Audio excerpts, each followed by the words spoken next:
तर एकीकडे पुण्यामध्ये भाजप शिवसेना युतीचा अजून सुद्धा ठरत नाहीये। आज उमेदवारी अर्ज भरण्याचा शेवटचा दिवस असला तरी सुद्धा भाजप शिवसेना युतीचा निर्णयच झालेला नाहीये।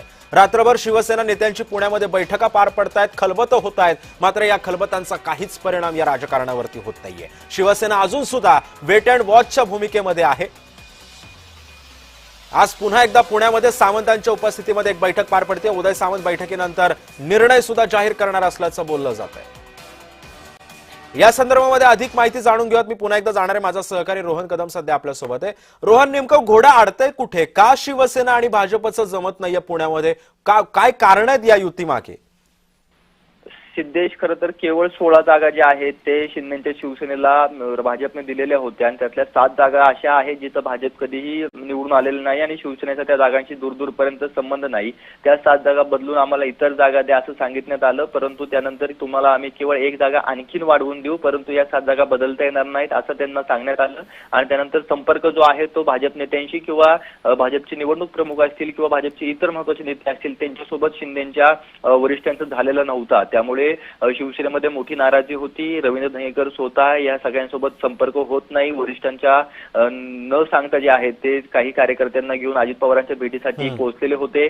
थोडासा दबाव जो आहे तो यामुळे निर्माण झालेला होता। त्यानंतर पुन्हा भाजपशी बोलणी करण्याचा प्रयत्न केलेला होता, परंतु भाजपने जे आहे ते जवळपास त्यांच्या 80-90 उमेदवारांना आतापर्यंत एबी फॉर्म दिलेले आहेत। आज देखील सगळे फॉर्म एबी फॉर्म जे आहेत ते भाजपकडून दिले जातील। त्यामुळे कदाचित स्वबळाचा नारा जो आहे तो दिला जाऊ शकतो, स्वबळावरती लढल्या जाऊ शकतात निवडणुका, किंवा आपले जवळपास 40 ते 45 उमेदवार उभे करून त्यांना एबी फॉर्म देऊन अगदी शेवटच्या दिवसापर्यंत म्हणजे निवडणूक अर्ज मागे घेण्याच्या दिवसापर्यंत जो आहे तो या दोन्हीच्या युतींमध्ये घमासान मारू शकतो, अशा प्रकारची शक्यता आता निर्माण झालेली आहे। कारण का या दोघांमधला संवाद जो आहे तो काहीसा तुटलेला पाहायला मिळतोय। भाजप आणि शिवसेनेच्या नेत्यांच्या बैठका यापूर्वी झालेल्या होत्या, परंतु ऐन निवडणुकीच्या पार्श्वभूमीवरती पुन्हा एकदा एकत्रित बसून कोणतीही चर्चा शिवसेनेसोबत भाजपने केलेली पाहायला मिळत नाहीये। त्यामुळे भाजप जे आहे ते अतिशय आत्मविश्वासाने या निवडणुका कदाचित एकट्याच्या जीवावरती लढायच्या किंवा शिवसेनेला तुटपुंज जागा द्यायच्या आणि ज्या जागा आपल्याला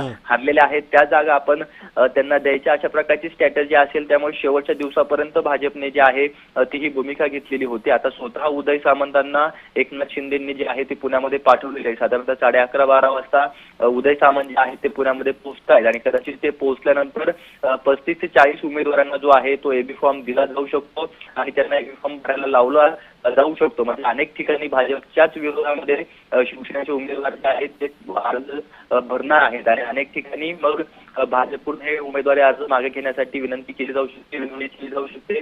आपण युतीमध्ये आहोत हे सांगितलं जाऊ शकतं। त्यानंतर शिवसेना नेमकी काय भूमिका घेते शेवटच्या दिवशी उमेदवारी अर्ज ज्यावेळेस मागे खरं रोहन, त्यामुळे आता या सगळ्या पार्श्वभूमीवरती शिवसेनेची भूमिका ही आता निर्णयाची ठरू शकते।